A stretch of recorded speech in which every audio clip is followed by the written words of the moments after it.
भाई के समान रुपेश भैया आ रहे हैं जो हम सभी को मार्गदर्शन करने का काम करते हैं। और जब भी हम लोग किसी गलत डायरेक्शन में जाते हैं तो हमारे ही हाथों को थामते हुए कहते हैं कि भाई अभी जो काम हम लोग को करना है वो अपने लक्ष्य के प्रति काम करना है, हमें अपने गोल तक काम करना है। जब तक हम अपने गोल को अचीव नहीं कर लेते हैं तब तक हमें कुछ ही दूसरे चीज़ों पर फोकस नहीं करना है। तो आपके जोरदार तालियों के बीच हम बुलाना चाहेंगे आदरणीय रुपेश भैया।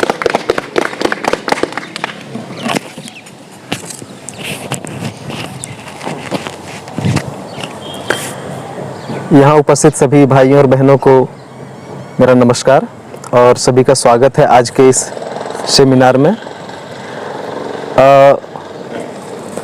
प्रांतीय युवा प्रकोष्ठ का ये इकाई है जो पिछले 2 वर्षों से लगातार जारी है और 2 वर्षों से जितने भाई यहाँ से जुड़े हैं कोई भाई ऐसे नहीं है जिन पर नेगेटिव इफ़ेक्ट पड़ा होगा। इसका हर किसी पर पॉजिटिव प्रभाव पड़ा है। बहुत सारे भाई अभी आपके सामने अपना अनुभव शेयर किए, लेकिन अक्सर हम लोग देखते हैं कि जो भाई कुछ दिनों से आ रहे हैं, पिछले 2-4 सप्ताह से रेगुलर आ रहे हैं, अचानक आते थे गायब हो जाते हैं। क्यों? कभी इस पर सोचे? बहुत मनन करने के बाद कहते हैं ना, मार्केटिंग रिसर्च करते हैं अक्सर लोग, कंपनियां मार्केटिंग रिसर्च करती है हर चीज़ का इफ़ेक्ट जानने के लिए।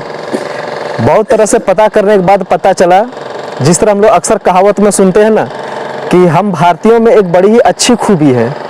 अच्छी खूबी किस सेंस में आप समझिएगा कि यदि आप आगे बढ़ना चाहेंगे ना तो दूसरा आपका पैर खींच लेगा। ये अच्छी खूबी है। खूबी है ना? अच्छी है कि बुरी है? लेकिन हम लोग गर्व से वही काम करते हैं। वही कंडीशन यहाँ पर होता है। अक्सर हम लोग देखते हैं कि हमारे भाई लोग 1 सप्ताह 2 सप्ताह 4 सप्ताह आए, 5वां सप्ताह से गायब हो गए।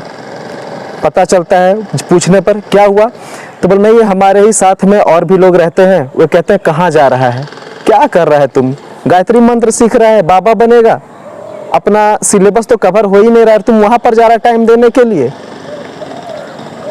मित्रों, तो हम बताना चाहेंगे कि हमारे साथ में ठीक है वही है, ठीक से पहचान लीजिए, उन्हीं को हम केकड़ा कह सकते हैं जो हमारे तरक्की में प्रेम से कहते हैं ना स्वीट पॉइजन बन करके घुल रहा है, अपना विचार हमारे अंदर घोल रहा है, हमें आगे बढ़ने से रोक रहा है।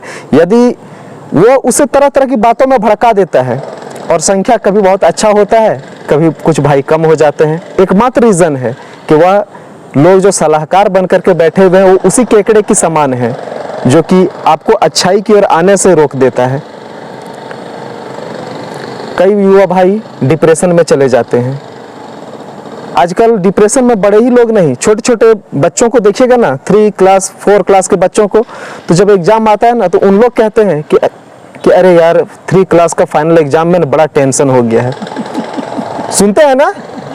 देख रहे हैं डिप्रेशन कहाँ है? बच्चों से शुरू हो गया है।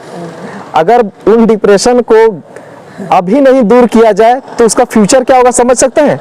हम लोग याद करिए कुछ फैक्चुअल बातों को कि जब हम लोग एग्जाम लिखा करते थे 3-4 का तो हम लोग बहुत खुश होते थे, कह रहे अब नए क्लास में जाने को मिलेगा, हो सकता है कुछ वहाँ नए दोस्त मिलेंगे, नई पुस्तकें होंगी, नई कहानियाँ पढ़ने को मिलेंगी, नया ड्रेस मिलेगा, होता था ना। लेकिन अब देखिए जमाना क्या बदल गया है, ठीक है ना। हम सभी युवा भाई हैं।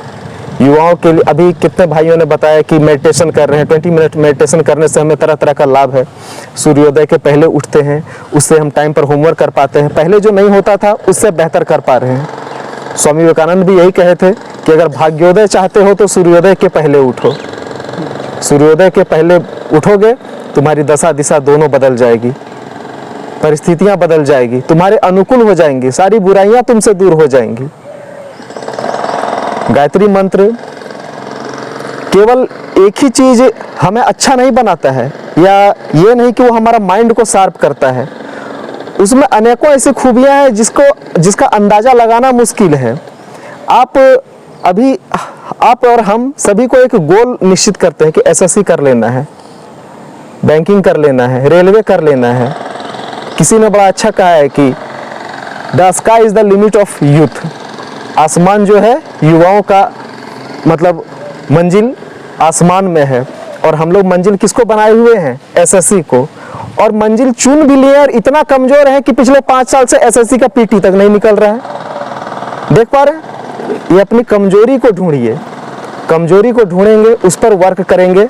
वर्क कैसे करना है, खुद को एक प्रयोगशाला बनाइए। जिस तरह से हम सभी के परम आदरणीय गुरुदेव श्री राम शर्मा आचार्य जी ने अपने जीवन को एक प्रयोगशाला बनाया। पर डे उन्होंने खुद को प्रयोग किया और उस प्रयोग के सहारे उन्होंने हमें वो एक इतिहास जैसा एक बड़ा सा पुस्तक हमारे सामने रखा कि युवा इस पुस्तक को पढ़ करके अपने जीवन को कुछ अच्छा कर पाएंगे।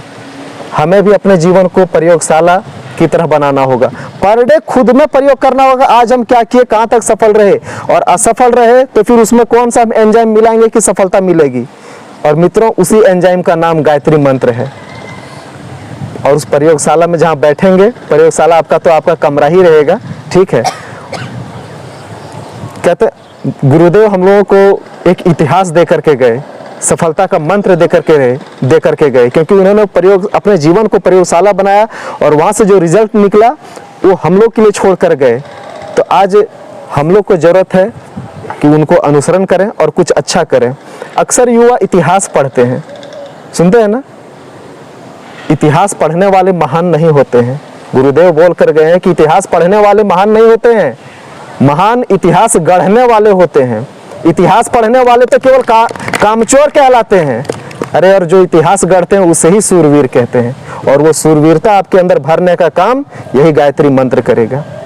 जो युवा दूसरे की बातों में भटक जाते हैं, वो इतना कॉमन सेंस नहीं है उनमें कि यदि हम उन्हें यहाँ बुला करके गायत्री मंत्र सिखाते हैं, इसमें बुराई क्या है। अच्छी अच्छी पुस्तक पढ़ने के लिए उनको बताते हैं, इसमें बुराई क्या है। उन्हें कुमार्ग से सुमार्ग पर लाने का हम प्रयत्न करते हैं, तो इसमें बुराई क्या है। जो युवा इतना नहीं समझ के किसी केकड़े के जाल में फंस चुका है, वह सही मायने में युवा है क्या? नहीं है। हमें हर तरह से प्रेरणा देने का काम हमेशा से गायत्री मंत्र करता है। और सभी भाइयों ने, ऋचा बहन ने भी बड़ी अच्छी बात कही गायत्री मंत्र पर, वह हमें कैसे सशक्त बनाता है, इस पर और भी चर्चा हम करेंगे। फिलहाल हम सभी अपने आदरणीय सुरेश भैया को सुनेंगे अभी। तो इतना कहकर मैं अपनी वाणी को विराम देता हूँ।